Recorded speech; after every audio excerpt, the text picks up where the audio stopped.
கிறிஸ்துவுக்குள் பிரியமானவர்களே, கர்த்தரும் இரட்சகருமாய் இயேசு கிறிஸ்துவின் ஈடினியற்ற நாமத்தினாலே உங்கள் யாவருக்கும் என் அன்பின் வாழ்த்துக்களை தெரிவித்துள்ளேன். தேவன் அருளி அப்பம் பிரேயர் மினிஸ்ட்ரி சேனல் மூலியமாக உங்களோடு சந்திப்பதில் மிகுந்த மகிழ்ச்சி அடைகிறேன். தினம்தோறும் இரவு நேரத்திலே பரிசுத்த வேதாந்தத்தின் ஒரு பகுதி நாம் தியானித்து நம்முடைய குடும்ப பாதுகாப்புக்காக நாம் ஜெபித்து வருகிறோம். 22ஆம் சங்கீதம் 1-2 வசனங்கள். என் தேவனே, என் தேவனே, ஏன் என்னை கைவிட்டீர்? எனக்கு உதவி செய்யாமலும் நான் கதறி சொல்லும் வார்த்தைகளை கேளாமலும் ஏன் தூரமாயிருக்கிறீர்? என் தேவனே, நான் பகலிலே கூப்பிடுகிறேன், உத்தரவு கொடீர். இரவிலே கூப்பிடுகிறேன், எனக்கு அமைதல் இல்லை. ஹல்லேலூயா. கிறிஸ்துவுக்குள் பிரியமானவர்களே, இன்னைக்கு இரவு நேரத்தில் உள்ள செய்தி என்ன அப்படின்னா, என் தேவனே, என் தேவனே, ஏன் என்னை கைவிட்டீர்? சிலுவை தியானத்திலே நாம் இந்த வசனத்தை தியானிப்போம். எனக்கு உதவி செய்யாமலும் நான் கதறி சொல்லும் வார்த்தைகளை கேளாமலும் ஏன் தூரமாயிருக்கிறீர்? நிறைய குடும்பத்திலே ஜெபம் பண்ணி கொண்டே இருப்பாங்க. நிறைய காரியங்கள் இன்னும் ஏன் நடக்கல? இன்னும் ஏன் வெயிட்டிங்ல இருக்கு? இன்னும் ஏன் ஜெபத்துக்கு ஏன் பதில் வரல? இது நிறைய குடும்பத்திலே நிறைய பேர் சொல்லக்கூடிய வார்த்தை. நான் ஜெபம் பண்ணிட்டேன், எனக்கு இன்னும் உதவி வரல, எனக்கு இன்னும் உதவி செய்யல அப்படிம்பாங்க. நம்ம எல்லா காரியத்துக்காக நம்ம ஜெபிக்கிறோம், எல்லா காரியத்துக்காக. தேவனுக்கு தெரியும், தேவனுக்கு தெரியும் ஒரு குடும்பத்துல எப்போ ஆசீர்வதிக்கணும், எல்லாம் தேவனுக்கு தெரியும். இப்ப இந்த இரவு நேரத்துல நம்ம ஒரு நார்மலா யோசிப்போமே, ஒரு குடும்பத்துல ஒரு 4 பேர் 6 பேர் இருக்கிறாங்க.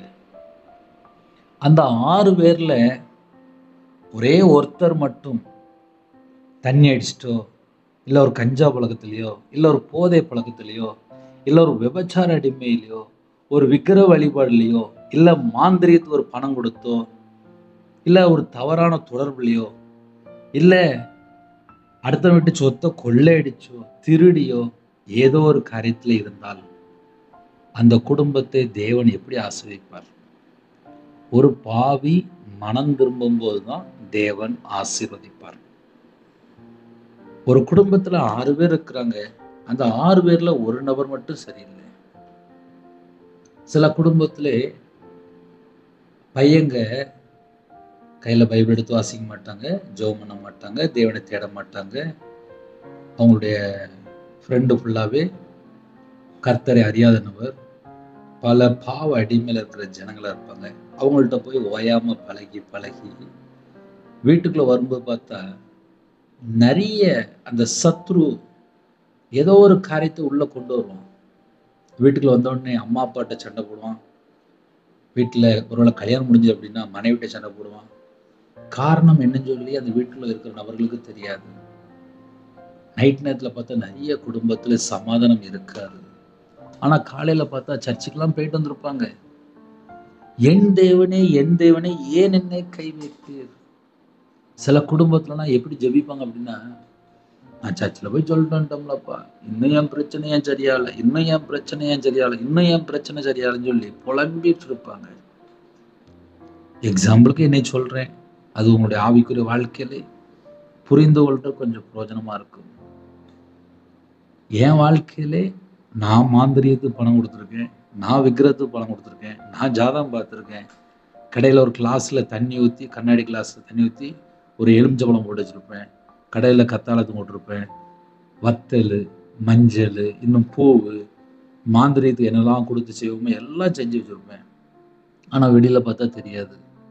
இது என்னுடைய வாழ்க்கையில நான் மாந்திரியத்திலே ஒரு மனுஷனை நம்பி பணம் கொடுத்து விக்கிரத்துல அடிமையா இருந்த நாட்கள். என் மனைவி வியாபாரத்தில் கடைக்கு வருவா, பாப்பா, எல்லாம் செய்வா. நேராக பக்கத்தில் சர்ச்சில் போய் கண்ணீர் வடித்து அழுது ஜெபம் பண்ண ஆரம்பிச்சிருவா. இதே உங்களுக்கு சொல்கிறேன் அப்படின்னா, ஒரு 5 வருஷம் கிட்ட சர்ச்சில் போய் கண்ணீர் வடித்து ஜெபம் பண்ணியிருக்கா. அப்ப என்ன காரணம் அப்படின்னு சொல்லி பார்க்கும்போது, நான் ஒரு துன்மார்க்கனா வாழ்ந்துட்டு இருந்தேன். துன்மார்க்கனுடைய வாழ்க்கையிலே கர்த்தரின் சாபம் இருக்கிறது என்று வேதம் சொல்கிறது. என் வாழ்க்கையில நான் சாபத்துல வாழ்ந்துட்டு இருந்தேன். சொந்த வீடை வித்தேன், 55 லட்ச ரூபா கடன், நகை வித்தேன், எல்லாம் வித்தேன், நடு ரோட்டுக்கு வந்தேன். நிந்தைகள், அவமானங்கள், சொந்த ஊரை விட்டு அழுது போயிட்டேன். அழுதுட்டே போயாச்சு. இது எதுக்கு இந்த இரவு நேரத்தில் உங்களுக்கு சொல்றேன் அப்படின்னா, ஒரு பாவி மிகுந்த நன்மையை கெடுப்பான் என்று எழுதப்பட்டிருக்கு. ஒரு வீட்டுக்குள்ள ஒரே ஒரு பாவி மட்டும் இருந்தாலே போதும், மிகுந்த நன்மையை கெடுப்பான். சில ஊர்ல கணவர் பார்த்தா நல்ல சம்பாத்தியம், நல்ல வருமானம் இருக்கும். ஆனா வீட்டுக்கு வரும்போது பார்த்தா ஒரு 50 ரூபா இல்லை 100 ரூபா, மற்றது ஃபுல்லாவே அந்த ஒயின் ஷாப்பு, தண்ணி அடிக்க, விபச்சாரத்துக்கு, கஞ்சா பழக்கத்துக்கு, போதைக்கு எல்லா பணமும் செலவாயிடும். ஆனா வேலை பார்த்து சம்பாத்தியம் பார்த்தா மாசம் 1 லட்ச ரூபா, 1.5 லட்ச ரூபா, 2 லட்ச ரூபா வந்துட்டு இருக்கும் வருமானம். ஆனா வீட்டுக்கு வரும்போது பார்த்தா 50 ரூபா, 100 ரூபா தான் வரும். வீட்டுல பார்த்தா 5 பேர், 6 பேர், 8 பேர் இருப்பாங்க. எல்லா பணத்தையும் விபச்சாரத்திலையும் அதுலயும் இதுலயும் செலவு பண்ணி இந்த வீட்டு வாசலுக்குள்ள வரும்போது பார்த்தா ஒண்ணுமே இருக்காது. அந்த மனுஷன் வீட்டுக்குள்ள வரும்போது சாபத்தோட தான் உள்ள வருவான். வீட்டுல இருக்கிறவங்க ஃபுல்லா பார்ப்பாங்க, ஐயோ ஐயோ எங்க அப்பா இப்படி இருக்கிறாங்களே. மனைவி பார்ப்பாங்க, என் புருஷன் இப்படி இருக்கிறானே அப்படின்னு சொல்லி பார்ப்பாங்க. இதை எதுக்கு இந்த இரவு நேரத்தில் உங்கள்ட்ட எடுத்து வைக்கணும் அப்படின்னா, எனக்கு உதவி செய்யாமலும் நான் கதறி சொல்லும் வார்த்தைகளை கேளாமலும் ஏன் தூரமாயிருக்கிறீர், ஏன் தூரமாயிருக்கிறீர்.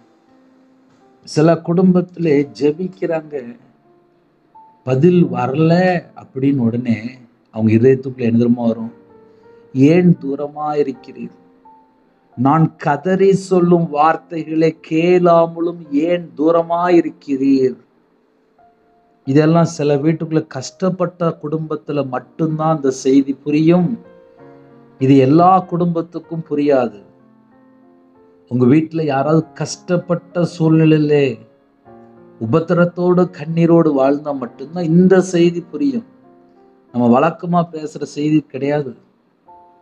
சில வீட்டுல பாடுகள் மத்தியிலே சில தாய்மார்கள் கண்ணீர் வடிப்பாங்க, என் குடும்பம் இன்னும் ரட்சிக்கப்படல, என் குடும்பம் பாவத்துல இருக்கு, சாபத்துல இருக்கு, ஐயோ மாந்திரியத்துல கட்டப்பட்ட நிலைமையில இருக்காங்க, செய்வினை பண்ணிட்டாங்க, சூனியம் பண்ணிட்டாங்க, மாந்திரியம் பண்ணிட்டாங்க, ஐயோன்னு சொல்லி கதறி கதறி கதறி கதறி புலம்பிட்டு இருப்பாங்க.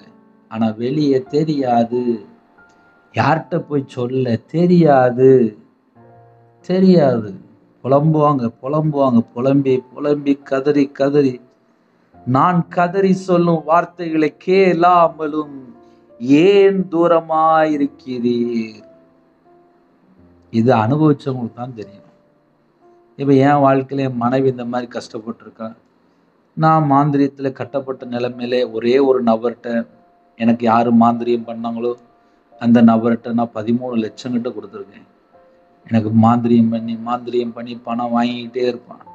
எனக்கு யாரு மாந்திரியம் பண்ணுனானோ அதே வீட்டுக்குள்ள தூக்கு போட்டு செத்தே போயிட்டான். ஆல் க்ளோஸ், முடிஞ்சு போச்சு. அதையும் ஏன் சொல்றேன் அப்படின்னா, மாந்திரியம் எத்தனை நாள் பண்ண முடியும், எத்தனை வருஷம் பண்ண முடியும். மாந்திரியம் பண்ணும் செத்து போயிட்டான், முடிஞ்சு போச்சு, ஆயுஸ் போயிட்டு. இந்த கடைசி காலத்திலே நம்ம ஒரு நாள் உயிரோட இருக்கிறோமா, அது தேவனுடைய கிருபை. எனக்கு உதவி செய்யாமலும், அப்படி யாராவது சொல்லிட்டீங்களா இன்னைக்கு? ஒருவேளை பிரதர் நான் தான் சொன்னேன் அப்படின்னா என் நம்பருக்கு கூப்பிடுங்க, 9363064181 என்ற நம்பருக்கு கூப்பிடுங்க. ஏதோ ஒரு குடும்பத்துல இப்படிப்பட்ட வார்த்தைகளை இதயத்துல யோசிச்சுட்டு இருக்கீங்க. எனக்கு உதவி செய்யாமலும் நான் கதறி சொல்லும் வார்த்தைகளை கேளாமலும் ஏன் தூரமா இருக்கிறீர். இதுதான் சில வீட்டுக்குள்ளே புலம்பல், கதறி சொல்லும் வார்த்தைகள். அவங்க இருதயம் ஃபுல்லா வெடிக்கிற அளவுக்கு ஒரு பாரமா இருக்கும்.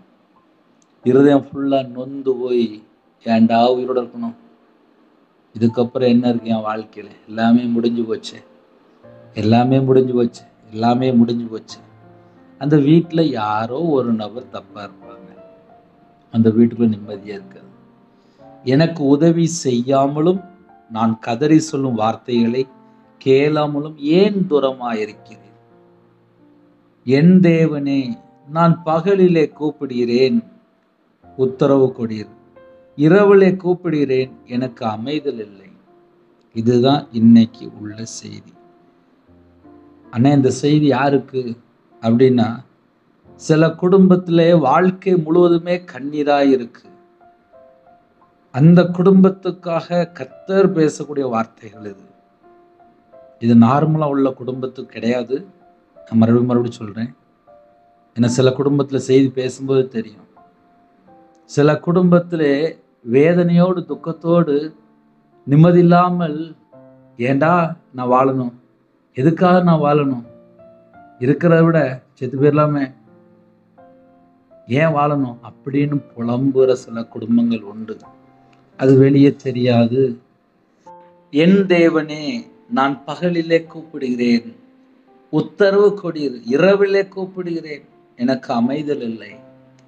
இப்படிப்பட்ட குடும்பங்களுக்காக இந்த இரவு நேரத்தில் நம்ம எல்லாரும் சேர்ந்து அந்த குடும்பத்துக்காக நம்ம ஜெபிக்க போகிறோம். இருக்கிற இடத்துல முழங்கால் படிடுங்க. சில குடும்பத்துல வாழ்க்கை முழுவதுமே வேதனையா இருக்கு. எங்களுக்கா யாராவது ஜெபிப்பாங்களன்னு சொல்லி கண்ணீரோடு வாழக்கூடிய குடும்பங்கள் உண்டு. அப்படிப்பட்ட குடும்பத்துக்காக நம்ம எல்லாரும் ஒருமனப்பட்டு ஜெபிப்போமா? அப்படிப்பட்ட குடும்பத்துக்கு நம்ம ஜெபிக்கும் போது நம்ம குடும்பத்தை கண்டிப்பாக தேவன் ஆசீர்வதிப்பார். கொஞ்சம் எல்லாரும் உத்தரவு எடுத்து ஜெபிப்போமா? எல்லாரும் ஒருமனப்பட்டு அப்படிப்பட்ட குடும்பத்துக்காக ஜெபிப்போமா? டெய்லி நமக்காக ஜெபிக்கிறோம்ல, இன்னைக்கு ஒரு நாளைக்கு அவங்களுக்காக ஜெபிப்போமா? கண்களை மூடி நாம் ஜெபம் செய்வோம்.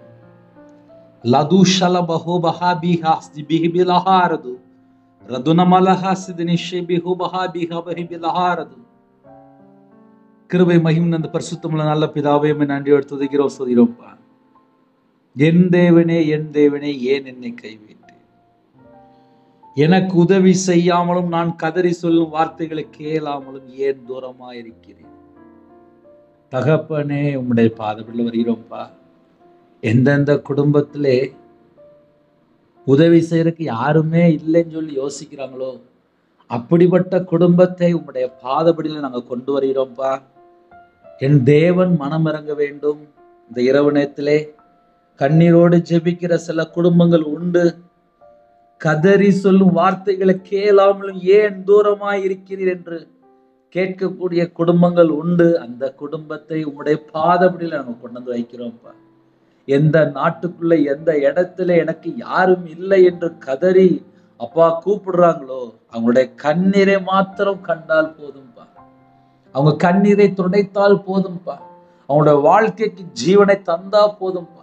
அந்த குடும்பத்தை ரட்சித்தா போதும்பா.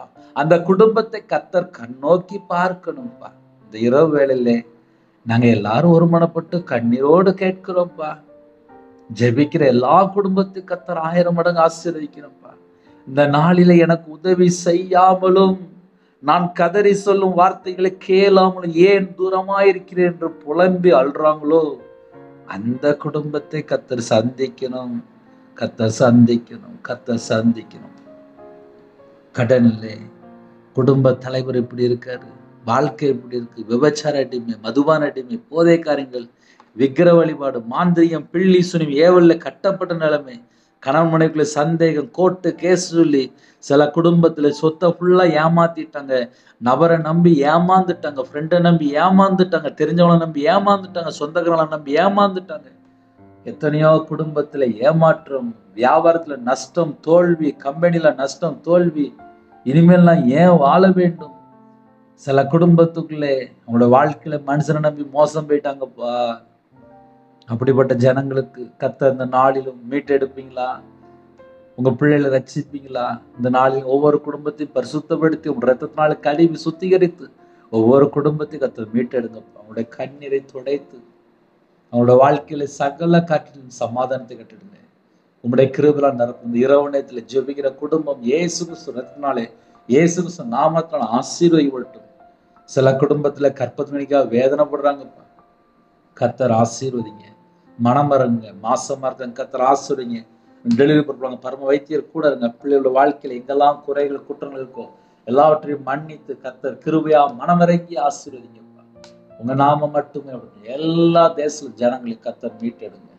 எத்தனையோ தேசத்துக்குள்ள இணைந்திருக்காங்க. உங்களுடைய வாழ்க்கையில் எங்கெல்லாம் குறைகள் இருக்கோ எல்லா குறைகளெல்லாம் மன்னித்து பரிசுத்தப்படுத்தி உங்களுடைய கிருபையால் நிரப்பி சகல குடும்பத்தையும் ஆசீர்வதிக்கணும்பா. என் தேவன் மனம் பெறுங்க, என் தேவன் மனம் பெறுங்க, என் தேவன் மனம் பெறுங்க.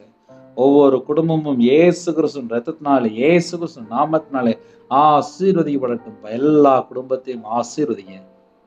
சிறுபிள்ளைகள் முதல் கொண்டு முதியோர் வரை எல்லா குடும்பத்துக்கு ஆசீர்வதிங்கப்பா. எத்தனையோ தேசத்துக்குள்ள இணைந்திருக்காங்க. எல்லா குடும்பத்தையும் ஆசீர்வதிங்க. இந்த மாசத்தினுடைய தேவையில கர்த்தர் பொறுப்படுத்துங்க. கடன் பிரச்சனை மாற்றித்தாங்க. இரவு நேரத்துல ஹாஸ்பிட்டல் எந்த குடும்பத்துல பலவீனத்தோடு படுத்த படுகளுக்காங்களோ உங்களுடைய தலைமுள்ள கரத்தினால தொட்டு ஒவ்வொரு குடும்பத்துக்கும் பரிபூர்ணமான சுகம் தாங்க. தீர்காயுஸ் தாங்கப்பா. எல்லா பலவீனத்தையெல்லாம் நீக்கி போடுங்க. இன்பமான தூக்கம் தாங்க. அதிகாலையில் உங்களுடைய சமூகத்துல கண் விழிக்க கிருபை செய்யுங்க. எல்லா குடும்பத்தையும் கர்த்தர் சந்திங்க. இரவு நேரத்துல யாரெல்லாம் தங்களை தாழ்த்துங்களோ இயேசு கிறிஸ்துவின் ரத்தத்தினால, இயேசு நாமத்தினால ஆசீர்வதிக்கட்டும். வாலிப பிள்ளைகள் உங்களுடைய கரத்தில் அர்ப்பணிக்கிறோம்ப்பா. தேவனுக்கு பிரியமானபடி வாழ வேண்டும். ஏற்ற துணையை தாங்க. நைட் நேரத்தில் வெளிநாட்டில் இருக்காங்க, அவங்களுடைய மன விருப்பத்தை நிறைவேற்றித்தாங்க. அவங்க இருக்கிற சூழ்நிலை எல்லாவற்றையும் மாற்றி அவங்களுடைய மன விருப்பத்தை நிறைவேற்றுவாங்க. கவர்மெண்ட் வேலைக்கா ஜெபிக்கிறாங்க, பிரைவேட் வேலைக்கா ஜெபிக்கிறாங்க, சில குடும்பத்தில் வெளிநாட்டு போறக்கா ஜெபிக்கிறாங்க. எல்லா தடையெல்லாம் நீக்கி ஆசீர்வதிங்க. இந்த மாசத்துல எந்தெந்த குடும்பத்துல என்னென்ன கருத்து ஜெபிக்கிறாங்களோ எல்லா விதமான வாசல் திறப்படட்டும். நைட் ஷிஃப்ட்ல இருக்காங்க, நைட்டு டிரைவிங் லைன்ல இருக்காங்க, எல்லா குடும்பத்தையும் உங்களோட ரத்த கொட்டைகளை வேலடைத்து மூடி மறைத்து பாதுகாத்துங்க. எங்க வீட்டுக்குள்ள இயேசு கிறிஸ்து ராஜா வரணும்ப்பா. எங்க இதயத்துக்குள்ள இயேசு கிறிஸ்து ராஜா தங்கியிருக்கணும்ப்பா. 24 மணி நேரம் பரிசுத்த ஆவியானவர்கள் வழி நடத்த வேண்டும். பிதா குமாரன் பரிசுத்த நாமத்தினால் முத்திரை போட்டு வேலை அடைத்து பாதுகாத்து கொள்ளுங்க. சிறுபிள்ளை முதல் கொண்டு முதியோர் எல்லாரையும் உங்களுடைய ஜீவனுக்குள்ள பண்ணிடும். எல்லா குடும்பத்தையும் கர்த்தர் ஆசீர்வதிங்க. அதிகாலையில் துதிக்கிற துதியோட எலும்பு கர்த்தர் கிருபை செய்யுங்க. வரக்கூடிய காரியத்தை வெளிப்படுத்துங்க. தேவையில்லா சொப்பனங்கள் எல்லாவற்றையும் நீக்கி கர்த்தர் பரிசுத்தப்படுத்தி உங்க பிள்ளைகளை ஆசீர்வதிங்க. வரக்கூடிய காரியத்தை வெளிப்படுத்துங்கப்பா. விசேஷமா தேவனர்கள் அப்போ மினிஸ்டர் மூலியமா இணைந்திருக்கிற எல்லா குடும்பத்தையும் கர்த்தர் சம்பூர்ணமா திருப்தியா நிரப்பி ஆசீர்வதிங்க. உங்களோட வாழ்க்கையில என்னெல்லாம் குறைகள் குற்றங்களுக்கு எல்லாவற்றையும் மன்னித்து பரிசுத்தப்படுத்தி ஆசீர்வதிங்க. கர்த்தர் பொறுப்படுத்துங்க. உங்க நாம மட்டும் அப்படி துதி கன மகிமை எல்லாம் ஒருக்கே செலுத்தினோம். இயேசு கிறிஸ்து பிதாவே ஆமீன். தேவனுக்கே மகிமை உண்டதாக. கர்த்தர் தாமே உங்களை உங்கள் குடும்பத்தில் சகல காரியத்திலும் சம்பூர்ணமா திருப்தியா கர்த்தர் கொடுத்து ஆசீர்வதிப்பாராக. ஆமென். கர்த்தராகிய இயேசு கிறிஸ்துவின் கிருபையும் பிதாவாகிய அன்பும் பரிசுத்தமுடைய ஐக்கியமும் இப்பொழுதும் எப்பொழுதும் சதா காலங்களிலும் நம் மன்னோடு கொடுப்பதாக. ஆமென். கிறிஸ்துவில் பிரியமானவர்களே, 9363064182 நம்பர்கள் உண்டால் நாங்கள் உங்களுக்காக குடும்பத்துக்கு ஜெபிப்போம். நீங்களும் எங்களுடைய ஊழியக்காரத்துடன் ஜெபித்துவங்கள். கர்த்தர் உங்களையும் உங்கள் குடும்பத்தின் சகல காரியத்திலும் சம்பூர்ணமா திருப்தியாக கர்த்தர் கொடுத்து ஆசீர்வதிப்பாராக. ஆமென். God bless you.